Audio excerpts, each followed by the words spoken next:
Have you ever wondered what drives India's economy and how companies actually grow and make money in the stock market?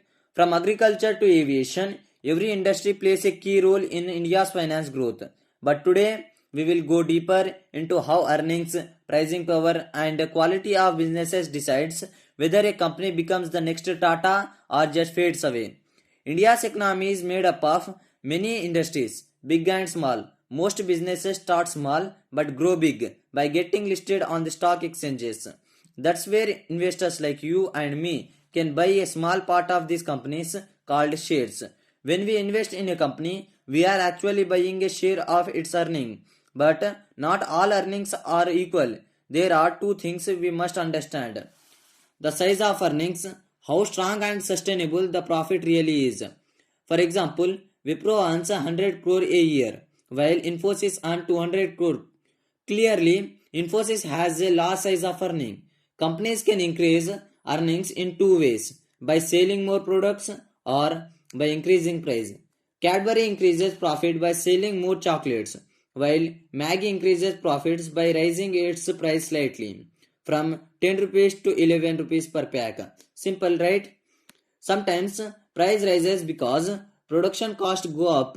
That's inflation. But strong companies raise prices even when cost doesn't increase. That's called pricing power. For example, if Maggie raises its price and customers still buy it, that's high pricing power. But if SpaceJet raises its ticket price and customers switch to other airlines, that's low pricing power. A company with a rare product or strong brand like Apple has high pricing power, but when there is too much competition and no uniqueness, pricing power is weak. So the real question is, will people still buy your product even if prices go up?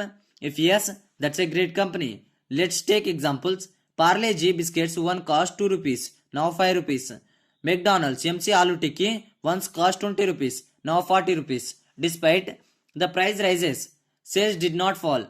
Why? Because these companies has a strong brand and a strong pricing power, and that's what makes them profitable for long-term investors. Now let's talk about the quality of earnings. Two companies can earn 50 crores each, but one might be in a growing industry while the other is in declining. For example, EV power like Tata Power, Delta, GOBP is subsidized by the government and growing fast. Petrol pump, on the other hand, is slowing down. So even with equal profits, the quality of EV earnings is much higher. So before investing, ask three questions. Industry, is it growing or dying? Business, is it strong and well managed? Finance, does it have profits and low debate? A company that passes all three is a potential winner.